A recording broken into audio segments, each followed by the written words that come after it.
Hi, Carmen. Thank you very much for joining the Secrets of Talent. I want to begin with the very first question, which is all about you and your very first job. I'm sure it'll be a very interesting story behind your very first job and sort of that journey that led you to becoming not just the MD, but the chair of Pertemps. Oh, well, thank you for inviting me. It's a pleasure to be here. And yes, it goes back a long way and it's quite a long story, so I'll have to try and keep it brief. But my first job was as a secretary to an MD in a heavy engineering plant. They made towing ball brackets for cars, not the most exciting environment at all. And Pertemps had found me that first job, so it was quite natural that 3 years in, when I was looking for my next move, I would go back to Pertemps to for them to find me something else. And I just loved the way that the agency connected with me, built a relationship with me, really put some thought into what I was looking for. And yeah, that's when I got hooked onto recruitment. So, be it my first job was in engineering, my first real love of a job was in the agency world. Or was it a natural transition as you kind of, I mean, it's well documented that transition, particularly for women, as they get into sort of senior exec roles, it's never a smooth journey. But how was your journey as you sort of progress through that role to a more senior role? I think there's been a common thread all the way through. I talked earlier about how the agency had connected with me, and I really felt they were working on my behalf and had my interests at heart. And when I joined the company, I wasn't joining for a job. I was joining because I saw that there was an opportunity to connect communities, whether that be clients, suppliers, members of the public, really connecting with them and building a community of my own, if you like. And I get a lot of questions saying, how come you've stayed in the role that you have for so long? And it's those relationships that I formed very early on that I still protect dearly to this day that have perhaps kept me on that journey and resulted in, the promotional opportunities that I've had. Oh, that's interesting. And presumably, as you sort of rose through them ranks, you would have hired people into your own teams and sort of through working for a recruitment agency. But what was that first hire? Who was that? Well, not necessarily kind of who that person was, but what was that first hire? Well, I And remember how, it very, very and well. how, well, how does it make how did you feel being on the other end of hiring people? To be honest with you, I was hiring before I became professionally qualified to do so. Um, so my first placement was a chap called Bob, and I placed him into a jig and tool draftsman's role. I don't even know whether those jobs exist anymore. They've all been replaced by CAD/CAM. But it was highly specialist at that time, a bit like a lot of the roles that we see now. They're in people are in very sort of short supply. And we'd been looking for weeks and weeks and weeks to find somebody for this role. And up comes Bob. Now, I wasn't qualified to deal with it, but I knew that he had the skills and experience for the job. So I rang the company and I said, look, I am not yet a qualified consultant, but I know a good fit when I see one. Would you trust me and see him? So when he got the job, I was absolutely elated. What's really interesting, I talk about building communities, and that's exactly what I do. Because Bob, even though he's well retired now, we're still in touch, and Oh, wow. that's some years back now. And presumably that it has a sort of a personal impact on you and has an impact on not just the individual but their families as well, and it's a story that you can tell as well. Well, if you think about, we go through boom and bust, don't we? And if I go back, certainly to the 80s, I've been through 2 or 3 recessions now, but if I go back to the 80s, we were in a much more traditional kind of setup then, where men were the breadwinners. For them to be made redundant or lose their job, it wasn't just losing a job, it was the whole family impact that you're alluding to. So when you're finding career transition for people that are in that situation, it has a lasting impact on them and their families, but it has a lasting impact on yourself as well, because you really feel that you've not placed someone in a role, you've actually changed their lives for the better. And has that narrative changed where it's an interesting point you make where men were sort of typically seen as the breadwinners, but now it's sort of has that narrative changed generally across the talent pipeline, whether it be as early talent or would that be would that be an exec level? Oh, I think so. I mean, there's still a long way to go, don't get me wrong. But I think the point that I was alluding to there, where men were the breadwinners and that was it, fact, Yeah. there wasn't really much negotiation on that. I think we then saw the surge of both parents working. And I think latterly, we've perhaps seen a lot of women move into more senior roles, and they're probably on even pegging, or if not, slightly higher positions than their partners, which is a big shift from where it was, all those years ago. Yeah, and I think there's been a lot of people talking about how, in fact, there's a social experiment where they would approach couples and they say, if you're earning more than if your wife is earning more than your husband, how does that make you feel? And how does that, Mm. there's that change in narrative around that. And you sort of mentioned boom and bust just now, but so clearly you've been through many economic cycles, particularly recessions and a pandemic that we've just been through. What trends did you notice when it came to sort of talent acquisition over the periods of time like that? I think this most recent experience, the pandemic, is very, very different to previous recessions. I think in previous recessions, we've seen whole industries go. Prior to us becoming more the professional services sector, if you like, in the UK. I think with the pandemic, it was very, very different. And if you think about it now, if you look at all the economic forecasts, which I do think are actually being potentially worsened by some of the media, but that's just a personal view. We still have 1.2 million vacancies that are unfilled. So, despite the fact that companies are perhaps cautious about the future, the reality is they still have production lines that they need to fulfill. There is still work, in offices that needs to be done. You've still got to have doctors, physicians working. So it's a very different kind of economic situation to what we've experienced previously. And do you think the economic cycle that, so obviously we've got the pandemic one, which was effectively a bit of a blip in terms of how hiring and talent was acquired, but this one that we're about to face now, or we're facing now, where all parts of the economy are being tested, but at the same time, there's vacancies. There's, as you said, there's is it 1.4, 1.3 million vacancies currently live out there. Is that more to do with the fact that the expectation of work, or is that to do with how work has changed as well, and the sort of that future of work style thing that's changed? I think it's a mixture of things, really. I think definitely the future of work is something that we should all be paying attention to. Because there are new and emerging roles coming into the market, that some of which we don't even know about yet. So there's going to be an absolute requirement for people to upskill or retrain to be able to fill those roles. I think we've got the other big issue, which is of major concern, I think, at the moment, and that is the number of people, particularly those over 50, that have chosen, following the pandemic, to just remove themselves from the market. And these are people that have got valuable skills, great work ethic, they've probably been with their organisations some considerable time. And throughout the pandemic, they've just reconsidered their lives, reconsidered, how they want to spend the rest of their time, and they've become economically inactive. And this is a problem. That's interesting. That is interesting.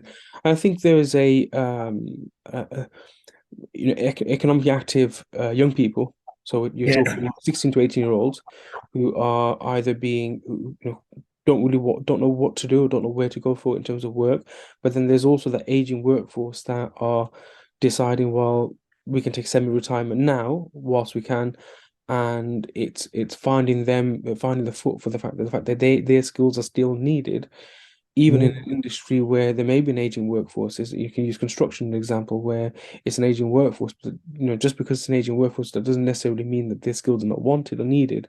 they could Mm. be the trainers of the next generation. Well, they could be, but as I say, not everybody, obviously, but a lot of people are choosing not to. Um, uh, and I think it places quite a lot of pressure on organisations because clearly organisations have got a need for productivity to Yeah, be retained or improved. And then the dichotomy is you've got a workforce that want to work more flexibly, perhaps less hours, perhaps at times that suit them. Now, not every role can accommodate that. You can't do warehouse work from home. yeah, It's just not physically possible. But for those that can work from home, and they have a choice around whether they do that, what we're seeing is that there's a real move, if you like, towards those employers that will yeah, allow that. So I think we've got some interesting dynamics coming down the line. But I think at the moment, um, whilst there is still a candidate shortage in all areas of employment, I think, yeah, I don't think we felt the real brunt of it yet. And who yeah, knows, subject to how things go over the next 18 months, it could swing round the other way. yeah, To your earlier point, though, about the varying recessions and what's different about them and so on and so forth, I think with this one, as I say, the pandemic, it's different because it might be considered to be an economic downturn, but it's certainly not in terms of people, whereas the others were. But I think the commonality, if you like, for any of those downturns or upticks has been just the shift. What we found is people are always needed. yeah, Sometimes it's in straight permanent roles. yeah, So at the moment, those 1.2 vacancies tend to be permanent jobs because employers want the security of knowing that once they've recruited, they're going to keep those people yeah, for a long time and get the ROI on their investment. But when you're in slightly trickier times, people are still needed, but they're taken on more of a contingent basis. yeah, They'll go in either as temporary or contract or some freelance. Different sort of status, but the people are still needed. It's just that it gives organisations the flexibility that they need to be able to run their businesses in the way that they need to. yeah. It's very, very fair points there, yeah. And I think there's a lot that needs to be watched over the next sort of 12 to 18 months on that. I want to move on to a topic around gender pay gaps, and Mhm. I know this is a very important topic for firms anywhere up and down the country, but in from what I've seen anyway, there's been a lot of lip service in terms of gender pay gaps until the government intervened Mhm. and the government made interventions. But what are some reasons why they exist, and how does that impact talent acquisition? I think the first comment that I'd like to make is we need to clearly distinguish the difference between equal pay and gender pay because a lot of people do get confused between the two. So, equal pay issues are around men and women getting different pay Yeah, where they've got the same responsibilities, whereas gender pay is more an issue around the average earnings of men and women within an organisation. It is complex. I've got to be honest, it is complex. Any organisation that employs 250 people or more has to complete a gender pay gap report. That gets a big tick because by having the reporting in place, at least you can see if your organisation does have any issues and you can set your own targets to improve or whatever it is that you need to do.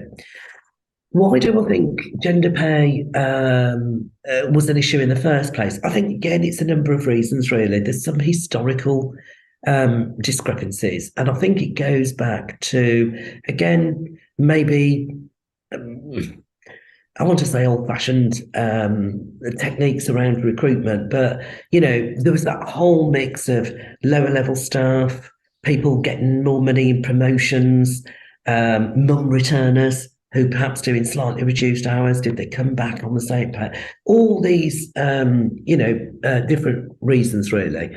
But I think one of the issues that we have in gender pay is people aren't always compared like for like. And that's where I make the distinction between equal pay.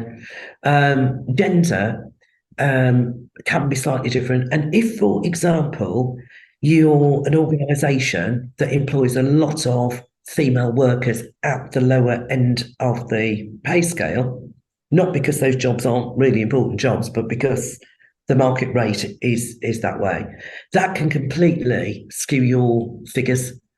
And present, a very different picture to reality. So I think you have to do the gender pay because it forces you down the route of analysing what people do earn and the makeup of your company. But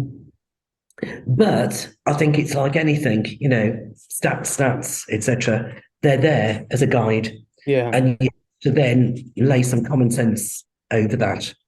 Yeah, and so then if there was is finding a solution sort of straightforward for it, or is it a case of can firms do something that can keep themselves accountable for this?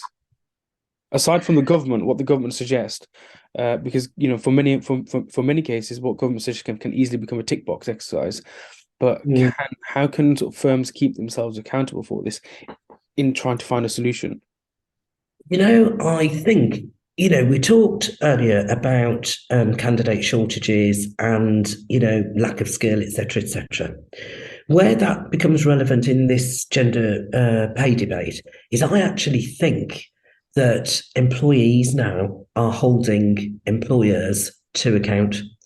And what we've seen, certainly over the period of the pandemic and perhaps a little bit before that, and we'll certainly see it going forward, is that employees are a lot more savvy about looking into an organisation's DNA.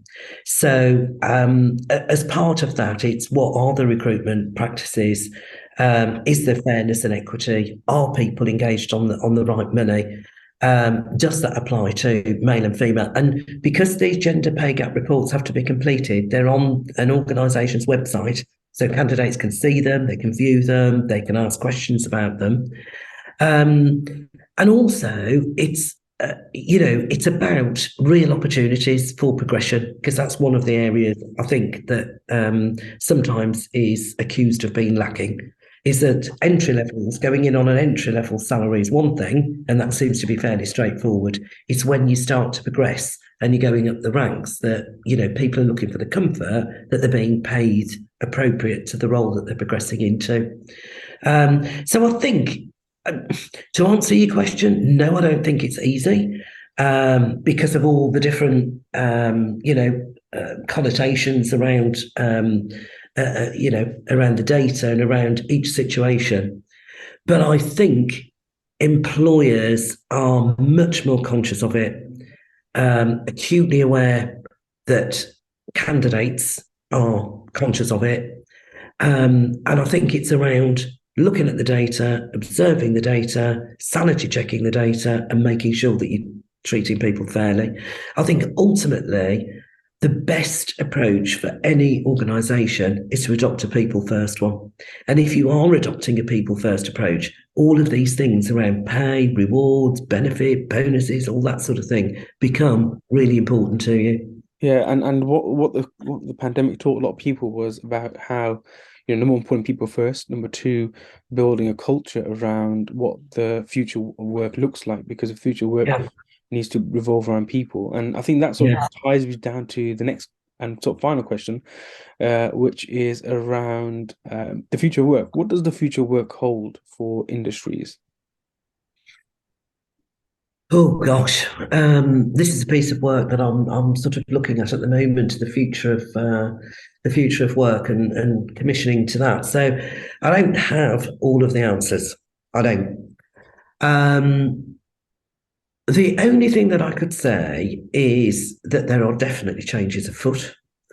I'm probably stating the blindingly obvious when I say that 99.9% of the roles will involve computerisation, digitalisation of some sort or description, which means that at least 2/3 of all workforces need to be upskilled and retrained in order to do the jobs. Green skills is obviously going to be have a major impact. At the moment, it's difficult to determine what those green jobs are and whether the existing roles will just transition into that, or whether there will be new roles over here that people have, got to train and jump into. So it's a bit muddy at the moment. But I mean, the one thing is for sure, we've got this growth agenda. We've had a growth agenda for a long time, but I think it's pretty obvious now that the responsibility for that growth has got to come from business. It's got to come from businesses. So I think businesses will be looking at where they can add value for their customers. They'll be introducing technology that makes processes a lot smoother. They'll be wanting to employ people that can meet those new requirements. And I think it'll just be a moving feast. I really do. I think it will be a moving feast. But I think there'll be enough work around for everybody. That sounds like a nice way, a nice end, because you put a lot of optimism into the future of work, which is good as well. Thank you very much, Carmen. I really, really appreciate the conversation.